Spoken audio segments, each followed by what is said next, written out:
Another edition here of Getting There with Goz, where we talk about the career journeys of athletes, coaches, business owners, and more from upstate New York. He is the second Matt Woods to join Getting There with Goz. You might know him from his radio days, his restaurant. Nowadays, we'll get to all that coming up. Matt Woods, for those who may not know you, 6, 7, 8 years old. Where'd you grow up? What'd you want to be as a kid? And was it that same dream job you wanted when you were 18 years old? 6, 7, 8. Boy, I mean, I'm just trying to get through kindergarten. I think, man, I don't even know. No, I was planning on being Derek Jeter, to be all honest with you. I was pretty much Derek Jeter in a 6-year-old body. I had the same physique. We both, opposite field hitters. Very good taste in women. So pretty much I was planning on being Derek Jeter. He was, when you're 6 and 7 years old, everybody's, oh, well, you want to be a baseball player. Well, yeah, I pretty much thought I was going to be Derek Jeter. In one aspect, I think I am. I got a hot smoking fiance. But yeah, that's about it. That's about all. The only thing me and Derek Jeter have in common right now is the lady in their life. Well set up there. Clearly a newly engaged man. It was a very good answer. Hopefully she's listening in the other room. That's going to be her favorite answer of the entire show here. You don't become Derek Jeter, though, unfortunately. No. When you become 18, Columbia High School, by the way, for those who are maybe listening outside of the capital region, we're talking about Craig Forth, right? Kevin Smith. There's some great athletes that came out of Columbia High. 18 years old. Take us through the college process. What are you looking to do? What colleges are you considering? And what's your potential major on the way? Yeah, so it was a little interesting with it. So like my mother, my parents, and I, like, we didn't really know how the whole college process kind of went. So we kind of made it, made it the best for our situation, which we knew financially the best thing to do is probably stay local. So we looked into Syracuse, we looked at like Penn State, we looked at a couple other ones in the Northeast. Obviously, financially, those weren't the smartest choices at the time. So I went with St. Rose. I thought it was close enough to home. I can save enough money for my post-college career, whatever it may be. It was the best, I think, with the resources that they gave me. It was the best option for me. Presented me a lot of areas to pursue.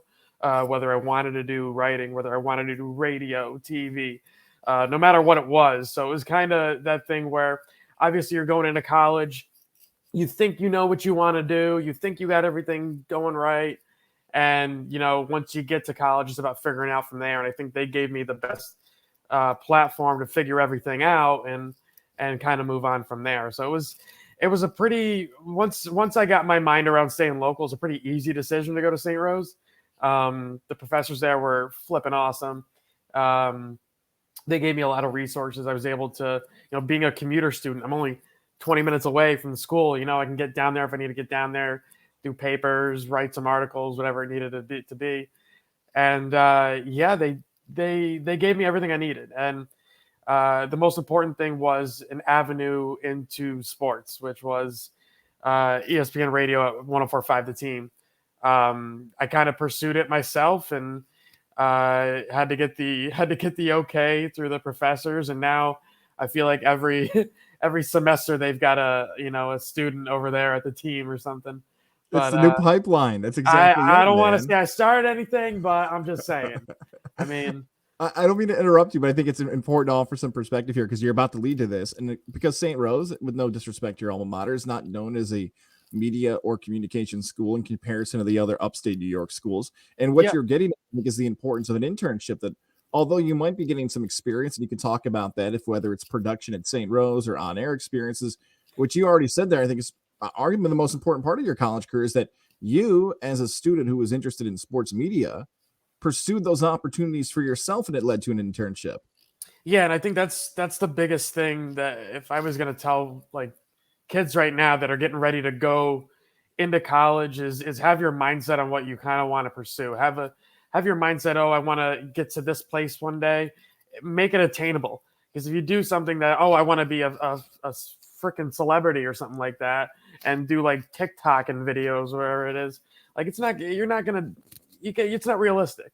I'm sorry. It's just not. So like I went with my mindset of, okay, ESPN is where I wanted to end up. Is it an attainable goal? Yes or no. From there, what are my attainable avenues to go? I loved writing. TV was kind of the one that I was like, oh, I'd love to do that, but I don't know if I'd be comfortable on TV. Um, Radio was the avenue that I didn't even think about until I was probably, sophomore, junior year, listening to the guys locally, listening a lot to, at the time it was Mike and Mike and Colin Cowherd and guys like that. I was like, okay, they can make it fun, especially, I'm up at 5 a.m. in the morning. What else is on at 5 a.m. in the morning? But, Mike and Mike was on at 6. So gave me something to look forward to when I woke up. So it was one of those things where radio kind of fell into my lap, and presented an opportunity more so for me, really wanting to do that, since I was a little kid. So that's definitely where the avenues in college will present. You get a broad field. So, you go and you say you want to do journalism. Well, there's a lot to journalism than just, the writing part.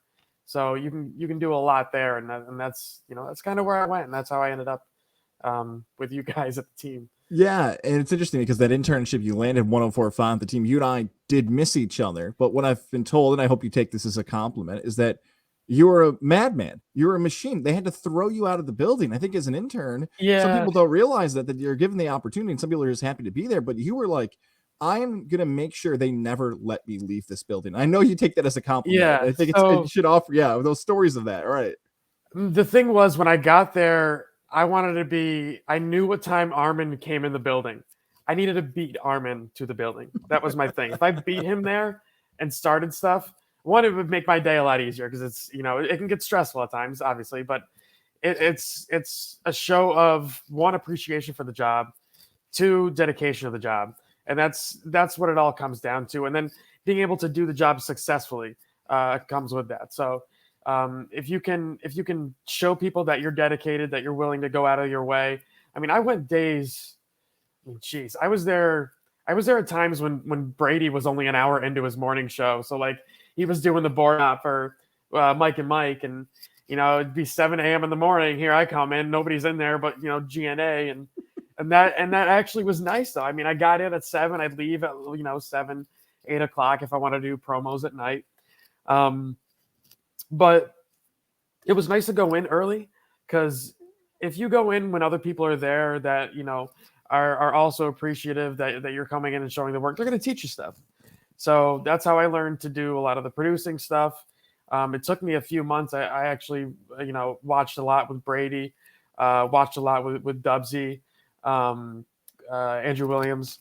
Those two kind of gave me little tips and tricks here and there, especially Dubsy on the producing side of things. And then in GNA, I mean, there were a handful of people that they were right across the other end of the glass there, so they would help me out all the time with little things, whether it be mixing down stuff. And that's the thing, man, just showing people that you're appreciative of them helping you out when you're not even supposed to be there. Like, that's kind of something that always kind of stuck with me, and that I bring to every job now. Like, I just started a job today, and Oh, don't tell me! Don't no. We're get there. saving We'll that get there. tease. Yeah, that's right. We'll You get don't there. you don't blow that tease up, but you learned it in the internship. Okay, That yeah. tease will be coming on its way. And just offer some perspective here. You're talking about 50 to 60-hour weeks for most radio internships or media Yeah. internships. Most college credits would offer like 120 to 140 hours in a summer, let's say. You were done with that easily in a month. Probably about, to be honest with you, the first 3 weeks I was done. Because I did my second week. Oddly enough, I still have my log from when I had to track my hours. I was done. Yeah, it had to be the third week. I did 1 week where it was like 75 hours. And I'll tell you what, I did not traded that week for anything, because the amount of crap I learned that week that was no relevance to me then, but relevance to me as I went on my radio journey. Like, learned so much, so much. By that time, I mean, Joe Bianchino was there too. He helped me out a lot, especially with like mixing down like promos and stuff like that. So at that time, I went from doing like maybe 2 or 3 promos a day to like probably getting like 10, 12 done in about an hour and a half. Like, I was killing it. So yeah, I mean, you got to be willing to do long hours, and the hard work. I mean, and this is more important nowadays because I notice it with the way a lot of the workforce is. You got to put in hard work. You got to do shit you're not going to want to do. You got to put the work in. It will be appreciated at some point. May not be right away. May not be 10 years from now, but at some point, you know, it's going to be there. So I think people need to nowadays really need to put in the work and show, you know, that you want to do your job. You want to do it right, no matter what it is. So Yeah, and to add up that timeline, right? Like you're putting in the work, you're showing to the people who could potentially hire you, like I want to be here. So you're talking yeah, about your sophomore and junior year. How quick or how easy, I guess is the way I'm going to phrase this, was you landing a job there? Like they already knew you, they knew the work they put in. How quickly did you yeah. land a job, like actually getting paid now at 104.5 the team? So it was. Let's see. So I asked Armin and Levack my first after my first semester. Actually, we weren't even done with my first semester. Um, and basically, I was like, "Hey guys, I want to stick around. There's a lot more I can learn here. I feel like this is a place that I can grow." And it took them probably all of like maybe 2 seconds to think about it. They were like, "Yeah." So by that time, you know, I get into my second semester. And I think it was probably early April. Armin approached me and was like, "Hey, you know, we want to give you a job, board operator. You know what it entails. You've done it a couple times, and you know, I've screwed it up a couple times. I mean, you're going to make mistakes in radio. Mistakes come around more often than not. So, yeah. So I think I had the job pretty much lined up by the time I crossed the stage and graduated. I had already been working for 2 weeks. So, it was definitely well worth it for sure. So your jobs, you're board operating, so you're working some live events. If there's a live show, you're working the board. You had an interesting path here because the change from Armin to Wolf, and this is weird because I'm in the story now, to me, but like there was an interesting opportunity there because although likely your goal was to be on air like anybody else, you started aiming for a producer role, and that eventually came as the producer of Levack and Goz. It's an interesting Yeah. way that all kind of came together, and I think when you came aboard, some could argue that's when the show changed because then it was three of us being a part of Yeah. that show. And to be honest with you, that was my aim, was to be there. So, you know, I say it all the time now, you know, in retrospect, but what I wanted to achieve in radio, I achieved it. So my goal was to after working there for a few years, becoming a producer was what I wanted to do, and got the opportunity with you guys, and I found my niche. You know, like you're gonna struggle finding what you want to do, how you want to do things, and go about, you know, your job. But I found the thing I wanted to do, worked my fucking ass off to get there, and I'll tell you what, it was one of the best moments of my life was getting that job. Got to work with you guys, got to you know, kind of live everybody's sports dream job. You know, that you think of when you're a little kid. Oh, you see this guy on TV, you hear this guy on the radio. You know, that was kind of something you know that I was always looking forward to do, and yeah, it was it was an awesome. I remember getting the meeting that we were going together, and I was kind of, you know, I felt like more than a third wheel, whether people called me that or not. I don't care because I've heard it. They know who they are. But yeah, I love the job, man. It was fun every day getting up. You know, you look forward to it. Um, the stress of making sure the show sounds right. Like, I don't care what anybody says. That's a stress I enjoy. Like, that's something that I looked forward to, and you know, making sure you guys sounded good and making sure our show was top notch that was everything, man. A lot of people know you from your soccer takes. We'll get to soccer in a little bit, but also the pit bull of social media, the pit bull producer. You've had Yeah. for those who don't have that perspective from the capital region. Do you want to offer up what ways in which you may have, let's call it, interacted with callers and social media people? Well, in people are stupid, man. I'll just put it at that. People can be stupid. I can be stupid. And a lot of times I am stupid, but my God, people can say some stupid things on the internet. So I think it's just, as a matter of fact, they need to be put in their place and and kind of told where to keep their opinions. And in fact, I did it to Carl Banks, the former New York Giants linebacker, when the whole Giant GM thing was going on, when they were looking for.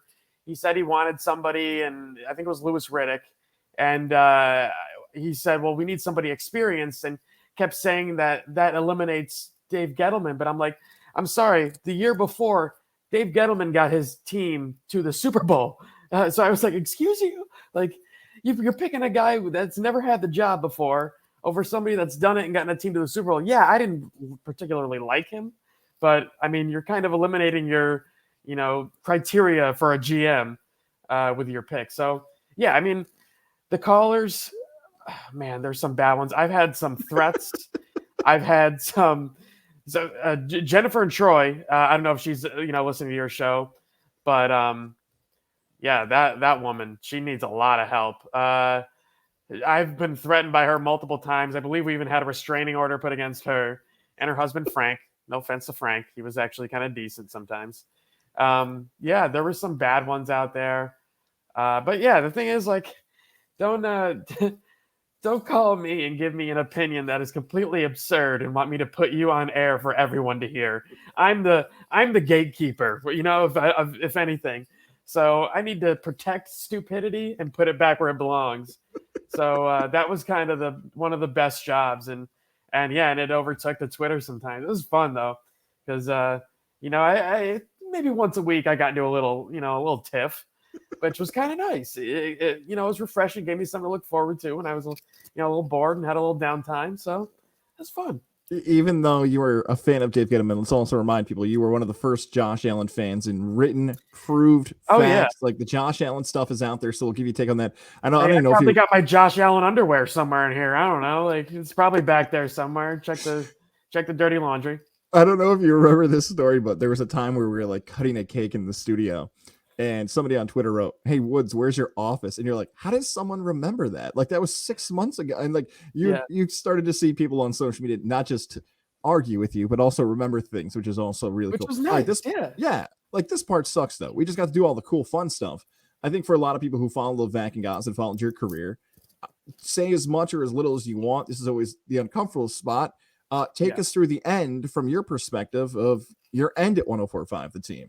Yeah, the end, just to be honest with you, keep it simple, stupid. It fucking sucked.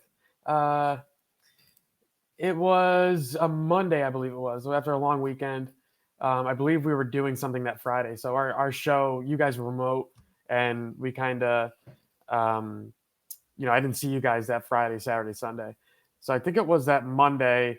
I was already in the office for 3-4 hours working on the show, getting stuff done, and you guys came in.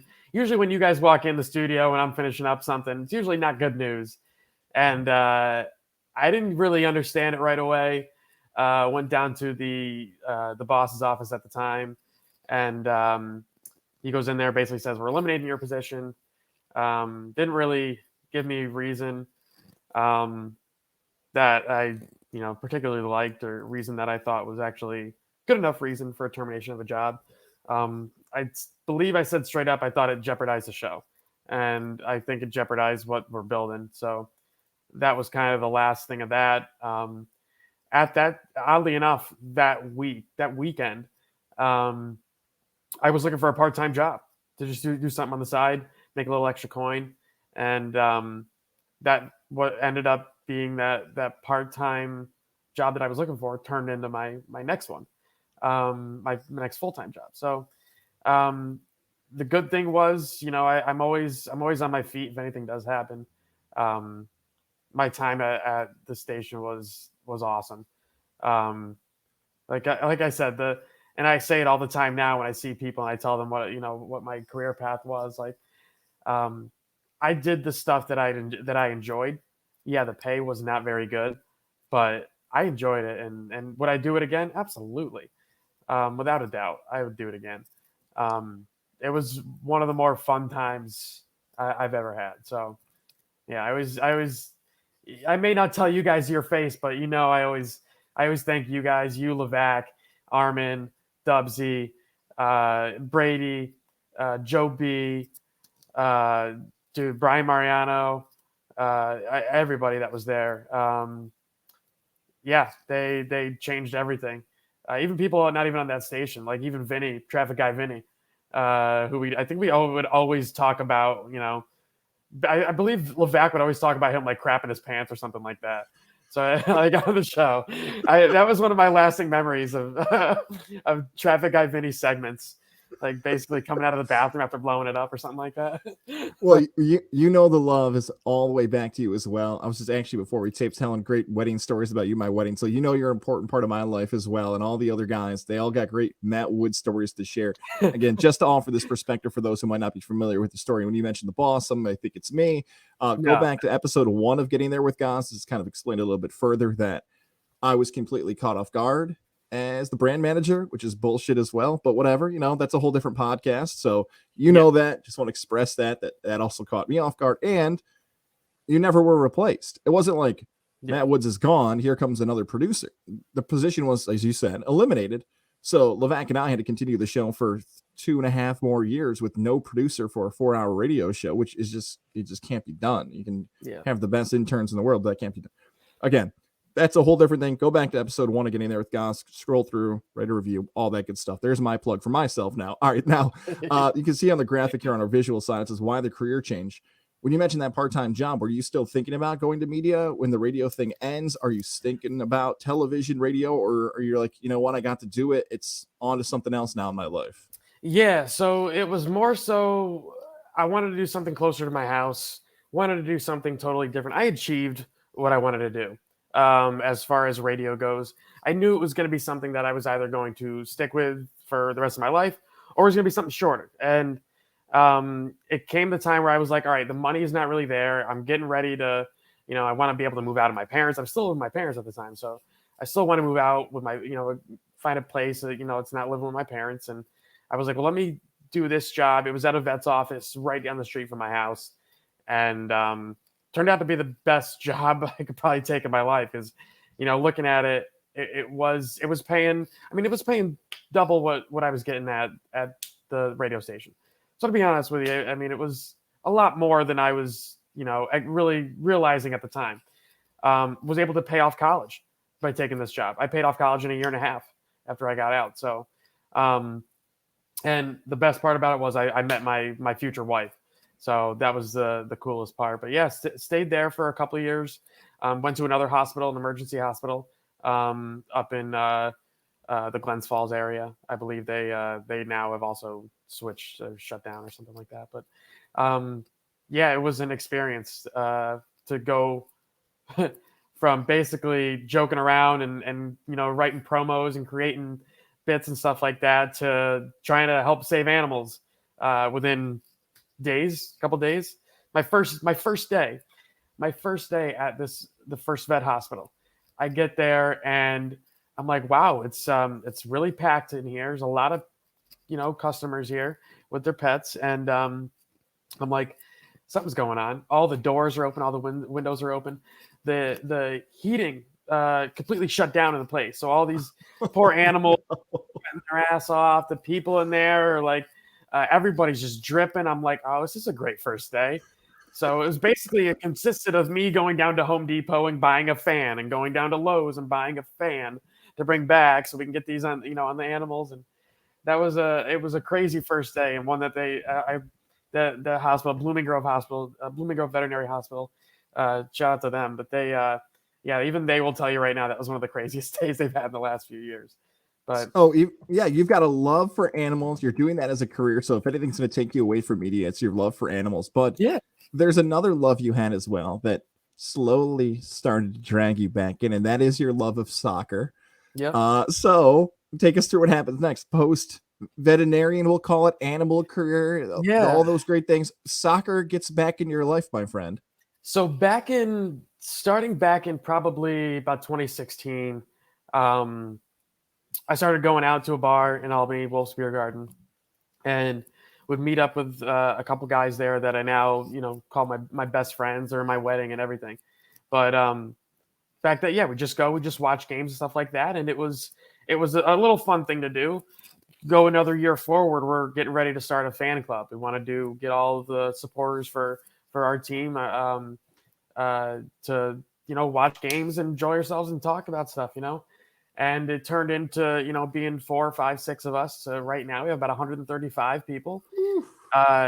Some 5 years later after we started, we're unofficial. We'll be official probably within the next year and a half. So that's cool. But my love for the game of soccer started a long time ago when I was a kid watching very few games, because again, a lot of the games that you see on TV now, which is pretty much every single game from the English Premier League, you probably had like one a week at best back when I was starting to watch a game. So when you got a chance to watch a game, I'd sit down and watch. Probably wouldn't watch the whole thing, but I'd watch it. And from there, love for the sport grew. And so I'm actually at the bar one day, and my buddy comes up to me and is like, "Hey, I got something I want to talk to you about." And I was like, "Okay." He's like, "I might have a position opening for you soon." I was like, "All right." So didn't talk to him much about it. He texts me again a couple of days later and sends me a link to a Times Union article. And in that article was that he's purchasing Wolfsbeer Garden. So I was like, "Oh crap!" So this is big. So I was like, a couple of days later, I talked it over with Abby, my fiance, and I was like, "All right, let's give this a shot." It's definitely out of the something I've never done before. I've never run a bar before. I had no idea what I was doing. As far as the managing aspect, I've not managed a large group of people, but managed things on a smaller level. I was like, all right, let's do this. So got the job. Started started, I think it was May of or April of last year. And dude, it was awesome. It's awesome. Working in a bar, especially a soccer bar, it's everything I could ask for. The games, the people, just the job in and of itself, I think was a lot. But soccer, I think, especially in this country, it's going to grow. It's going to get bigger. It will overtake. I think it will overtake everything but the NFL in this country. Whoa. And that's. I think it will overtake the NBA. I think the NBA right now is just a bunch of prima donnas. I'm sorry, but everybody's going to turn into Kyrie Irving in about 10 years' time. They're all going to be prima donnas. They're all going to want these astronomical contracts, and people are going to get tired of it. I think the new age of athlete in the NBA, I think is going to turn people to other sports, and that's why I think the Premier League, and especially in the U.S., because that's the one that's taken off right now, will carry that load as far as soccer. And I think MLS is going to tag along there on the coattails as well. But that's where I think it lays right now. I don't think that a lot of the U.S. sports are really doing due diligence with their players. I'm not as confident as you are or as bold as you are on that take, but I will add two things that may work in your favor. One is the speed of the game. Yeah. That soccer matches fly, and you might get in and out in maybe around 2 hours, under 2 Done in hours. 2.5. Yep. There you go. And the second thing is, you mentioned this a little bit earlier, accessibility. That a lot of these professional American sports leagues are going behind streaming services because they want money, right? I totally get it. But the accessibility of these games, although the starts to the matches might be 6 hours sooner, if it's a Saturday or a Sunday and there's nothing on in downtime of American sports, there could be a possibility of it taking off. I won't be as bold as you, but for 30 years when we were growing up, everyone said like soccer is going to be the next thing, and it hasn't happened. Yeah. But statistically now in analytics, and if you dive deeper into the numbers, there is an uptick of traction. And now with digital, this is actually showing some type of progress. And you look at so every streaming service has soccer now, whether it's one league or another. So obviously Paramount Plus has a huge amount. They've got the Champions League, they've got Italy, they've got the U.S. men's national team, they've got the women's national team. So they got their niche. The Premier League is over on Peacock. You've got ESPN with the FA Cup, the Carabao Cup. They have I think it's Germany is on there now. So you have the German league. France has beIN Sports. So I mean, all of these streaming services, like you said, are the way of the future for sports, sports watching. Um, they got it. They get it. The soccer people get it. They know where the money is. They know what people are more into now. It's you're more likely to see somebody watching a game on their phone than they are, probably at their own apartment watching on their TV, because there's so much going on at once. So I think that's so beneficial to the sport of soccer, more so than it is to a lot of sports that are just in the US, because I don't know how many people outside of our country are going to be watching. It's like, sorry, not sorry to ESPN Plus, but how many people really want to watch croquet or whatever they have on there? Like, I get it, the Ocho is a thing now, but we can't have the Ocho on all the time. That's why it's the Ocho. That's true. Oh, yeah, that's right. Save your money. You don't need dodgeball and everything else. You've got this unique background for those of you just learning about Woods. Like, he loves the NFL, he loves soccer, he's loved fantasy football. He maybe or may not All my should have won teams the suck, Godzilla, though. except All the my Godzilla teams Media suck, team guys. that put up some. Yeah, that's right. You put up some big numbers last year. Well, Sure. I bring that up because when it comes to a promotional standpoint and understanding the local scene in the capital region, you have both the mindset of a sports fan, also the mindset of somebody who's going to leave their house and go out and do that, and that is such a unique skill set to have, especially post-COVID 2020, how to get people back out and enjoying and everything else. And I build that all up because this week, we're here in the final week of June of 2022. You have a new position. You have a new job. For listeners of the Levack and Goz on the podcast side, you know how we call it the Orange Roof. Hooters on Wolf Road. I'll let you take the floor. And it is your new job. So say as much or as little as you want, so don't get yourself in trouble, because you're basically finding out how to open the door and what uniform you're supposed to wear. So basically, it started today. Today was my first job. First day on the job. It was definitely something that I wanted to pursue. With me and Abby getting ready to we've already kind of settled down a little bit. We're getting ready to hopefully start a family in the next couple of years. It was the most ready job for me, that had growth involved, that had incentive right now for me to take this job and leave something that I love. So it definitely presented something that we thought together was the right way to go. I'm super excited, man. I still don't have my feet under me quite yet. Thanks to everybody at Wolf's Beer Garden, Sam and Dan, and those guys that really helped me get going. They really put me on the right path, and really got my manager. How would I say it? My manager skill set, or they got me manager ready, I would say. Okay. For a job like this, being able to do the day-to-day operations there. I mean, I worked my tail off over there, and I absolutely loved it. There were some days that are obviously harder than most. There's some things that I had to learn along the way that I'm still learning, about how to get more people in the bar, how to increase foot traffic in a time when you really can't do it. So it's definitely something that I look back and I'm glad I took the job, because they gave me more than I could possibly imagine. How much, if at all, was there an influence from your days in radio and days just being out and enjoying times at Hooters where, hey, we know who you are, we know what you're about, we want you for the spot?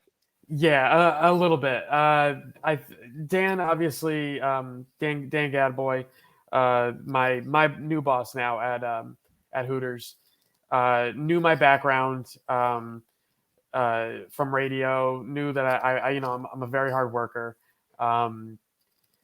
Knew that when I went to this, so when I first got the job at Beer Garden, probably about 2-3 months in, I wanted some fresh ideas. I needed somebody to go to.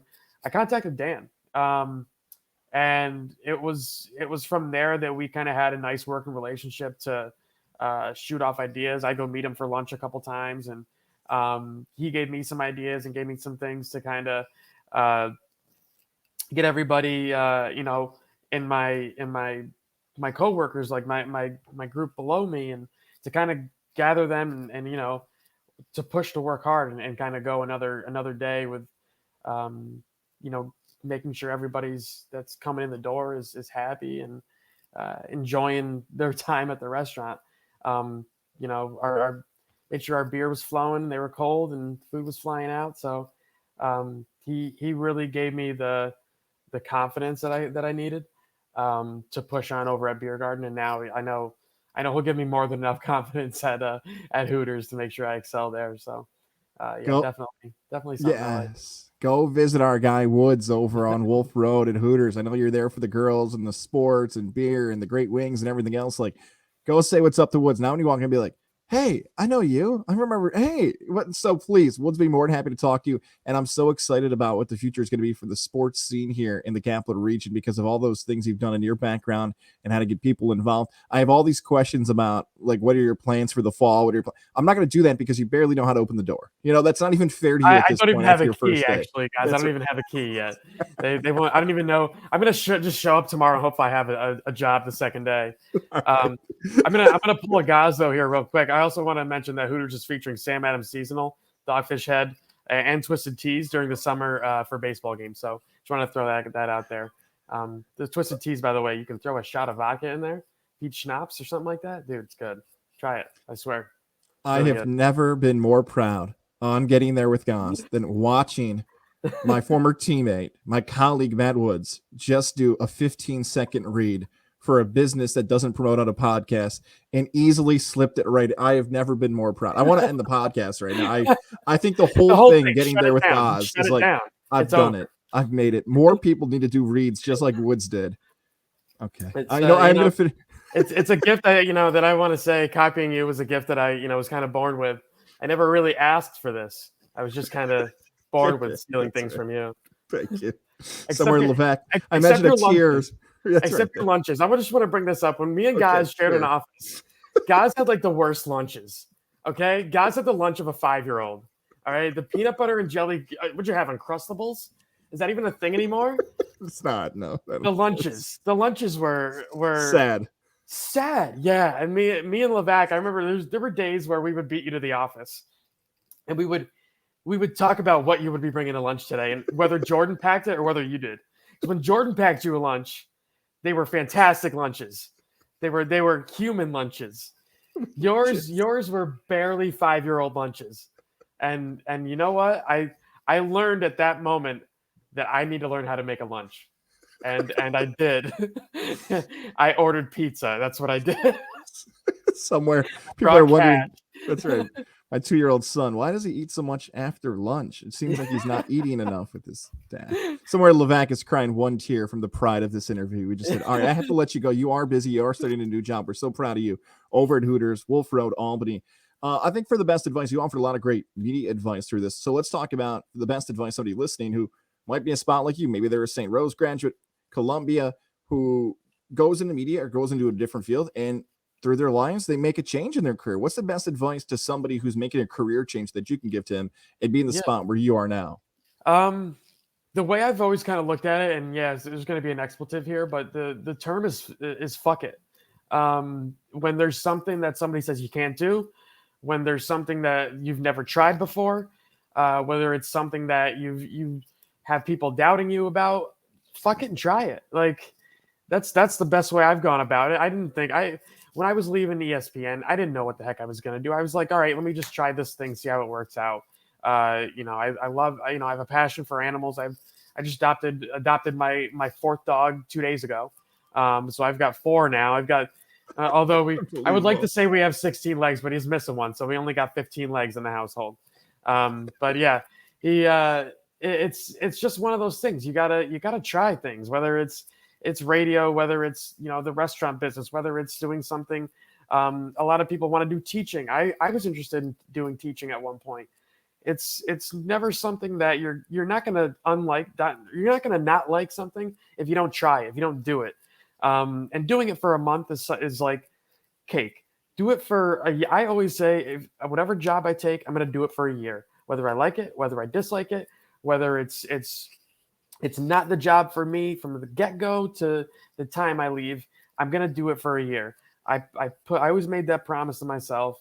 I always do it that way. And like I said, fuck it and just try it. Just try it. because you're not going to know whether you like something, except for food. If it looks like mayonnaise, don't try it. That's gross. But like, yeah, you gotta just try things in order to see whether it's the right thing for you. And that's what I did. And that's kind of, my fiance is the same way now. You know, we tried the emergency clinic together. We liked it for a little bit, but it got old. We stayed for a year each, and we found new jobs from there. And that's kind of how things worked out. When the Getting There with Goz book comes out, it's a transcript probably just of all these interviews. Someone's going to aggregate your answer and highlight it and just put that, and it's going to go viral. There it is. I'm just saying. I don't know. You know, there were John Lennon's a prophet to me. You know, we listen to a lot of Beatles in this household, and you know, I don't want to say I'm as prophetic as he is, but you know, there's like Gandhi, John Lennon, Matt Woods, somewhere in that realm. Yeah, I would say I'm just about with them. So I'm happy to know you've been consuming the Hooters drinks and the Sam Adams and they're teas delicious. And everything else. Man. Yeah, I can, it's all I from that answer, I can tell. Very good. Matt Woods, I cannot wait to be back under the orange roof. And this time, don't be surprised if the microphone is shoved back in your face. And in a new platform, you return to Levack and Goz. We cannot wait to spend more time with you upcoming spring, summer, fall, whatever it is. You're going to see more of this guy. I cannot wait to be a part of it. Thank you so much for doing this. Give my best to your fiance. Give my best to all 15 legs of your dogs over there. And we will be talking again soon, my friend. Will do, brother. Thank you very much for everything.